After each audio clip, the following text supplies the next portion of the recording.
Since 2012, the United Nations marks October 11 as the International Day for the Girl Child, a day that promotes girls, human rights, and highlights gender disparity. This year's theme, The Girl I Am, The Change I Lead, Girls on the Front Line of Crisis, a message developed by girl-led organization that highlights how girls are not only affected by global crises, but are also leading movement for positive change.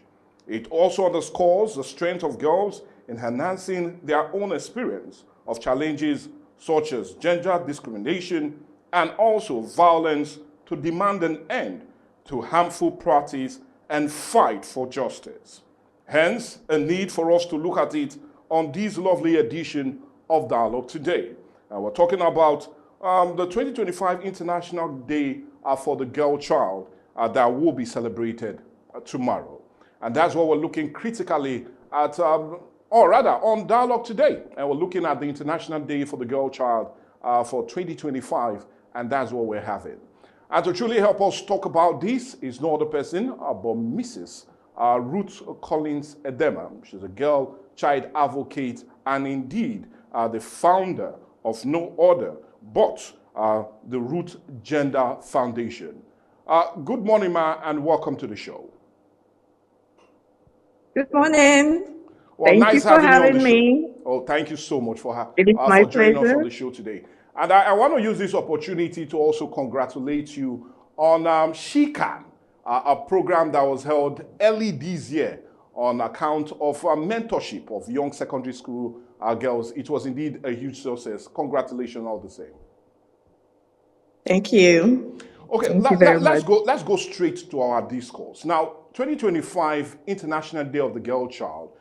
The theme for this year's edition is definitely one that strikes a big, or rather piques my attention, and it's The Girl I Am, The Change I Lead, Girls on the Front Line of Crisis. Now, this theme in every way emphasizes that girls that are often affected by crisis are still agents of change.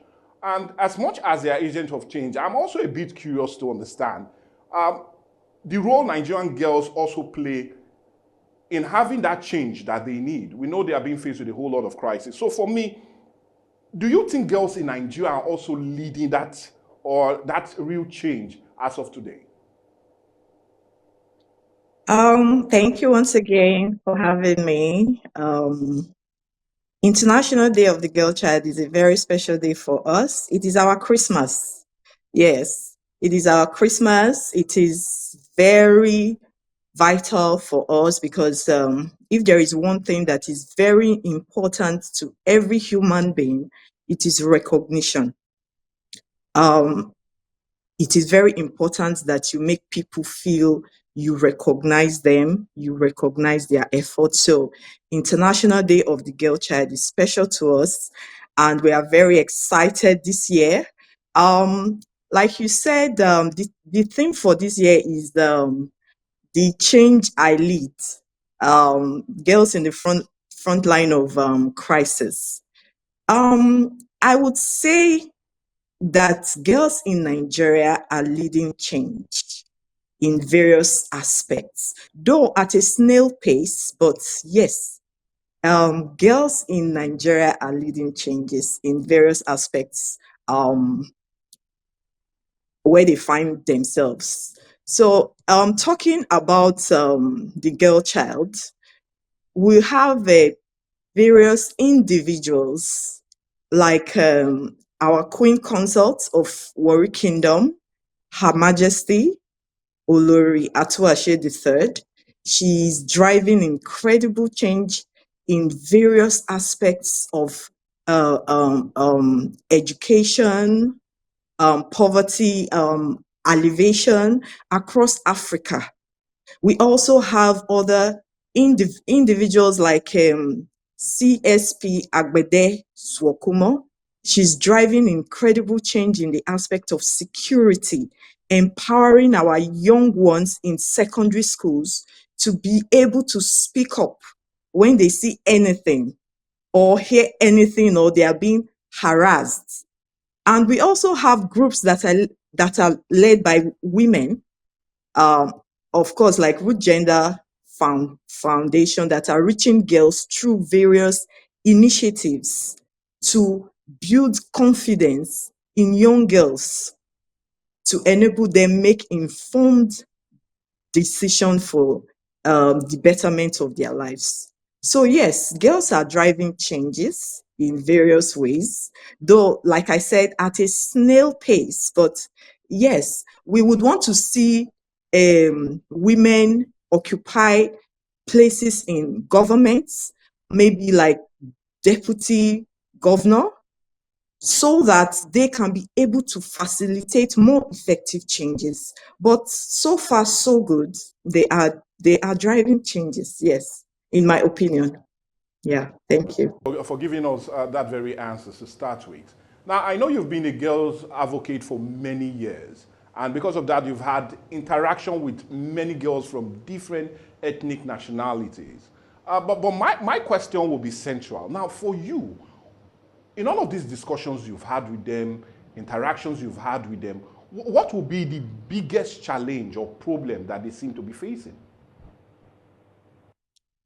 Okay, I think the biggest problem that girls are facing in Nigeria would be gender inequality.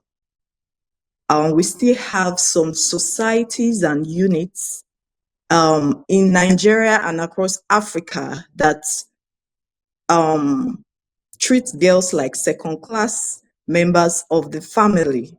They still deprive girls of maybe rights of being a part of their father's wealth or properties, or they would rather want to put the boy child first, whether he's the older one or not. They would want to consider him first before the girl child. So I think we are still facing the problem of gender inequality. You even have some units where they would rather send the boy child to school, exhaust their resources on the boy child rather than the girl child.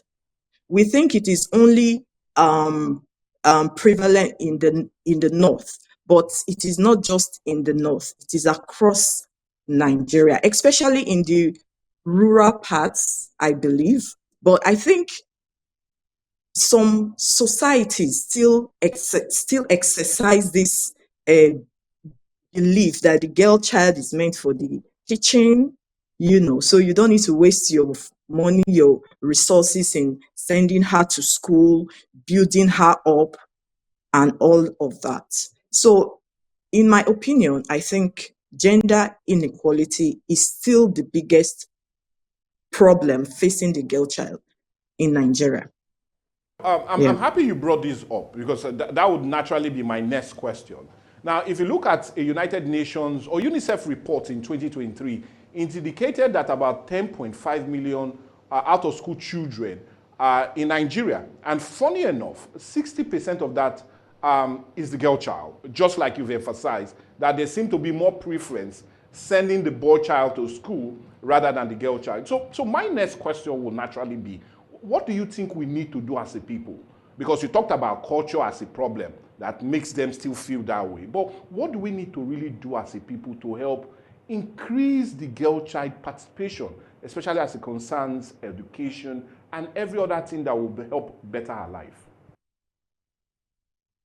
That is what we are already doing, creating awareness, reaching out to the people, letting them know that the girl child is the wheel that drives every society. Without the girl child, there will not be a boy child. So the girl child is important. So that's what we are. That's why we are here. We are voicing it out. We are letting everyone know that the girl child is as much as important as the boy child. You have to educate her. There is a saying that says, educate a girl child and you educate a nation, because a girl child has the capacity to influence her children. She is probably the first teacher that a child has, learns from. So it is important that we prioritize the girl child. We are creating awareness, we are voicing it out, we are trying to reach as much people as we can to let them know that you cannot relegate the girl child to second class. There is no second class. The girl child is as much as important as the boy child.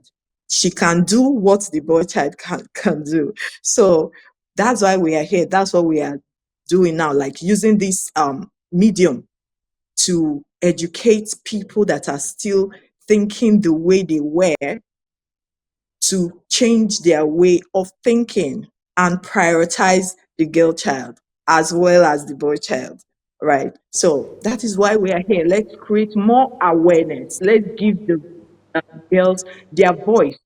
Let them speak. Give them the opportunity to grow, to get educated, to display their talents and their gifts. That is why we are here. We are doing it. We are saying it out, and we are creating this campaign to educate people about the importance of the girl child. Yeah. Thank you for saying Thank that, you. because awareness, like you've stated, is the best form of really addressing many of the issues.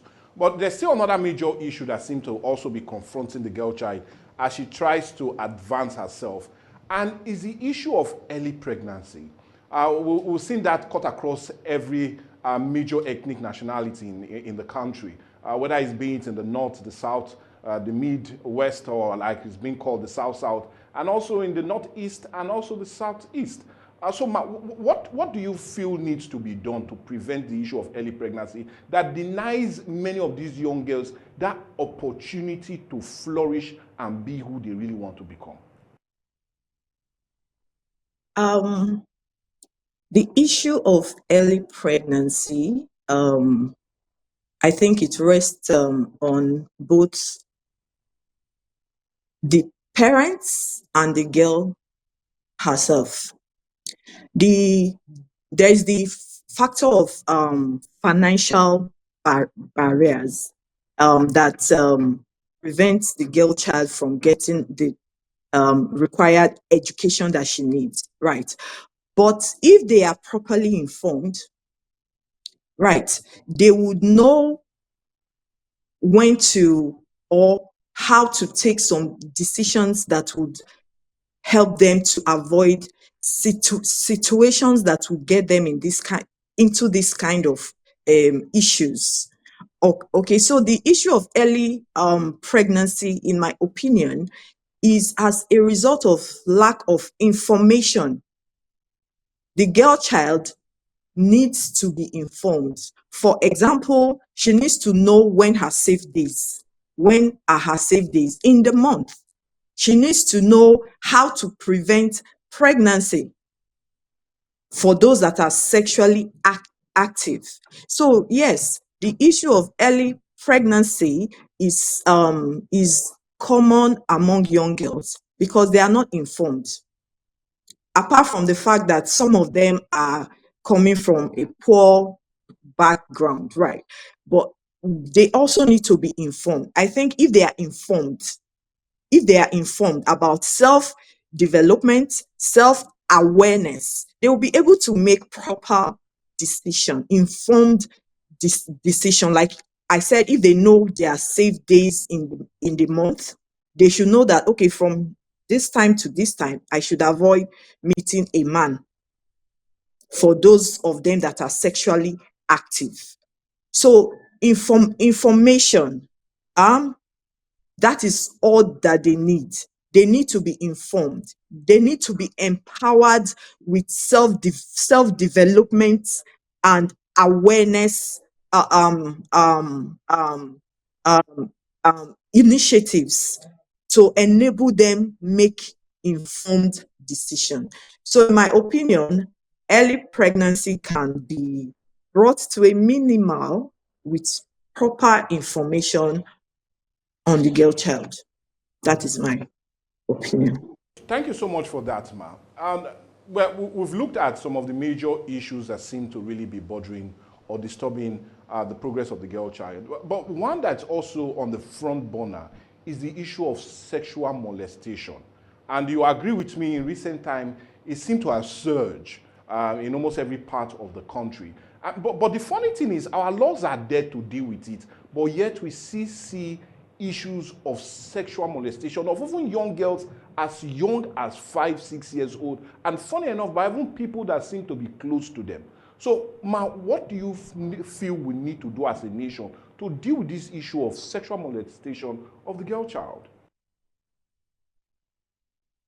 Okay, as a people, I still very much would look at it from the angle of the girl child.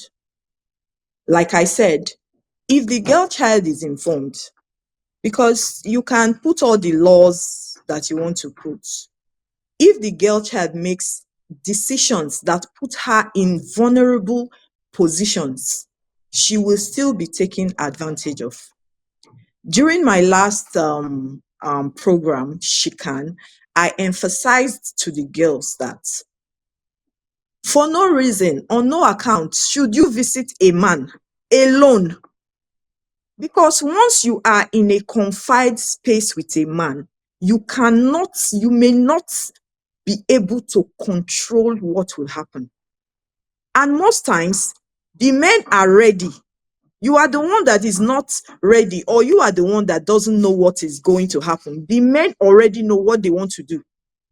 So you are the one that is blindly walking into a date or an invitation.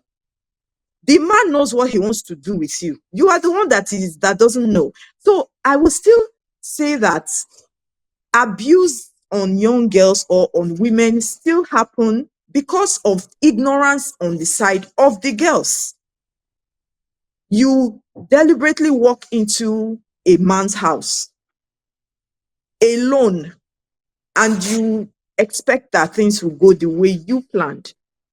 So I think apart from laws, implementing laws, yes, we have the VAT law, we have the penal code, the criminal laws, and all of that, which are taking care of this aspect. But my emphasis is on the girl child. You are your first safety officer.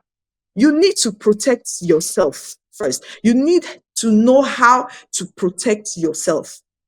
So walking into spaces that will make you vulnerable is what you need to avoid first. So before we deal with why do we still have sexual abuse and molestation on the rise, the girl child first needs to know how to protect herself. You need to know how to dress properly.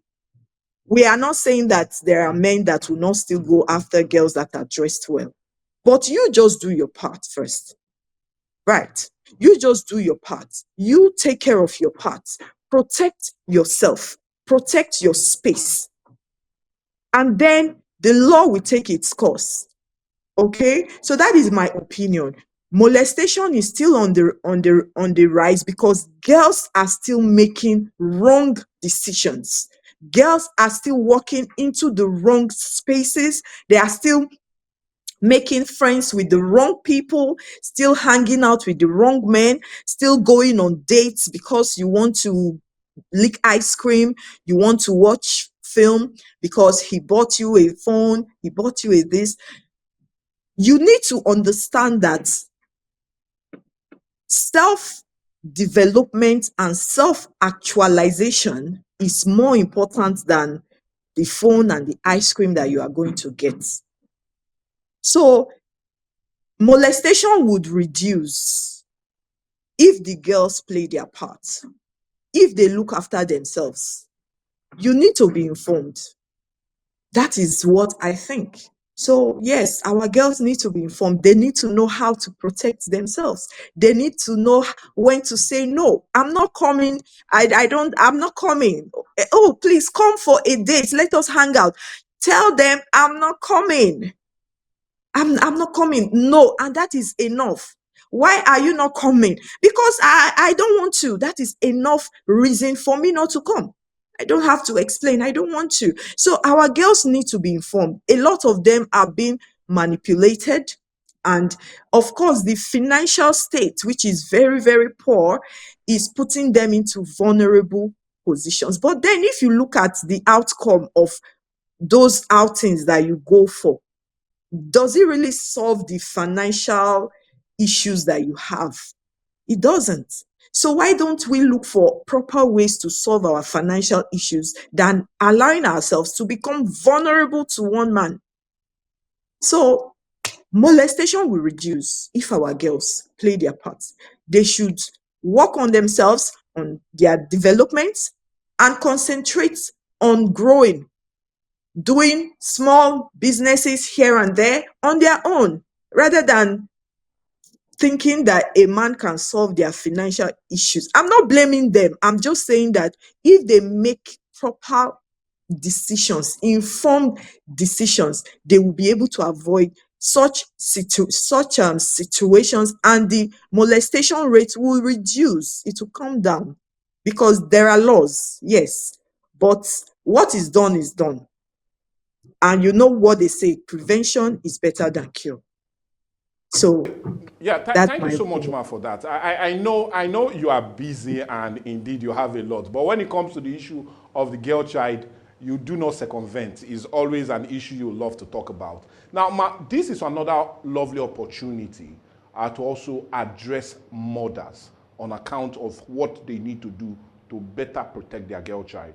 So, what advice will you have for mothers? Because, like you said, women are always the first line of defense, especially as it concerns that, and especially as it concerns good decisions or right decisions they make. Now, this is an opportunity to talk to mothers. What advice will you have for them as it concerns bringing up their daughters in the right way? Um, so yes, mothers, like I said before, we have a duty, we have a role to play in the lives of our daughters, our children. But for this course, we are on the girl child. Um, First of all, I think we need to make our daughters our friends. We need to make them our friends. During my last program, CSP Agbede emphasized the importance of mothers telling their daughters, I love you. There are some girls that have never heard that word, I love you, from their parents. So when they hear this from a boy outside, when a boy or a man tells them, I love you, they become, it actually creates this, wow, you love me. Wow. So they become vulnerable because of something as small as I love you. So mothers, you need to start telling your daughters, I love you. Tell them, I love you.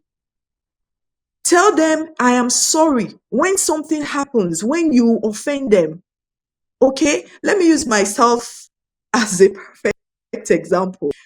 I don't I have ever heard I am sorry from my mother or I love you from my mother. I don't think I ever heard that, you know. Yes, even till now. There are ways that she shows it, okay? Different ways. She'll cook, she'll ask me, hope you slept well. How is that thing? How you doing? How are you? And this and that. But those actual words, I love you, Ruth, I never heard it. I am sorry, Ruth, I never heard it. So these things are important, mothers. I don't joke with it. I tell my daughters, I love you at least 10 times a day now because I see the importance of it. Mothers, please tell your daughters I love you. Call them randomly. Those that are using phones now, call them and tell them, I love you. You are the best. I am proud of you. Because when you tell them these words, when these men come with their tactics to want to play them with these same things, They have a God. They have something to defend themselves and be like, hey, yes, so, so please, mothers, we need to do the work. Please tell your daughters, I love you. Apologize to them when you wrong them. Tell them, I am sorry. Also, listen to your children, listen to your daughters. Don't be, some of us are so busy. We are so busy. We're looking for money. We are running up and down. And then they will come and say, is it not because of you that I'm looking for the money? Is it not for you? The money is important. But what will happen if you spend all the money to bail your child from a police cell or use it to solve case? So the girl child is important. Mothers, we need to sit down. We need to make our daughters our friends. We need to talk to them. Discuss with your children. Discuss sexual education with your children. Some parents still forbid discussing sexual education with their children. Somebody will help you to discuss it. If you don't, somebody will teach them. If you don't teach them what they should know, somebody will teach them, because their ears are there to listen. So if you don't feel it, somebody will help you to feel it. So teach the children what they need to do. Discuss with them. Provide for them. Please provide for your daughters. Some mothers don't know where their daughters buy pad from. They don't know how their daughters buy pad every month. And the girl is living under your roof. She's not working, oh. She doesn't have a job, but you don't know how she buy pads every month. You don't know how she buys her roll-ons every month. You don't know how she wore the new clothes that we need to do better. Please provide for your daughters. The little that you can, provide for them. Buy them their pads, buy them their roll-ons, or go with them to buy it. Take them out on dates. These are the things that the girls will use as a defense when the time comes. So this is my advice for mothers. Mothers, it's very important. Tell your daughters, I love you. On Saturday, tomorrow, which is the International Day of the Girl Child, please, if you have never told your daughter, I love you, hold her face and tell her, I love you. You are going to be surprised the depth that is going to reach in her heart. So that's my advice for mothers like me. Thank you very much. Thank you so very much, madam. And I'm talking of no other person but Mrs. Ruth Collins Edema.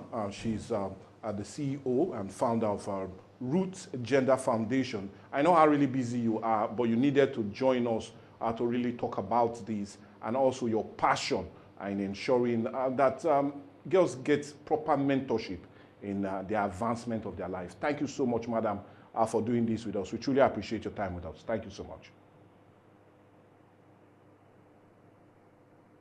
Well, indeed, that's our dialogue today. We're talking about the International Day for the Girl Child 2025. And you do know it happens every 11th day of the month, October. And today, this year's edition will definitely be that for tomorrow. But the question still remains. And just like our guests have said, what should we do as a people to truly appreciate that very gender? And is more to be done by parents, especially mothers, as it concerns guiding their children, daughters, in the right way. And in all of it, what should we do to indeed protect the life of our girl child? Well, you know, all of those comments should come, and you should send them to our different social media platforms. Let's have your thought as it concerns this very lovely topic. We're having today on Dialogue. The social media accounts are already there on your screen. Remember to share, like, and also let's get your reaction as it concerns the International Day of the Girl Child 2025. And you do know that the theme for this year is The Girl I Am, The Change I Lead, Girls on Frontline of Crisis is what is taking center stage on this very year edition of the International Day of the Girl Child. But on that note, we'll really come to the end of this edition of Dialogue today. Like I said, it's always interesting that we talk about critical issues, and that the Girl Child celebration is one critical one. But all the same, wish all the girls in the world a happy celebration, as today, or rather tomorrow, is your day, so do shakara. But for me, Michael Gobadia, God willing, we'll see you later. Bye for now.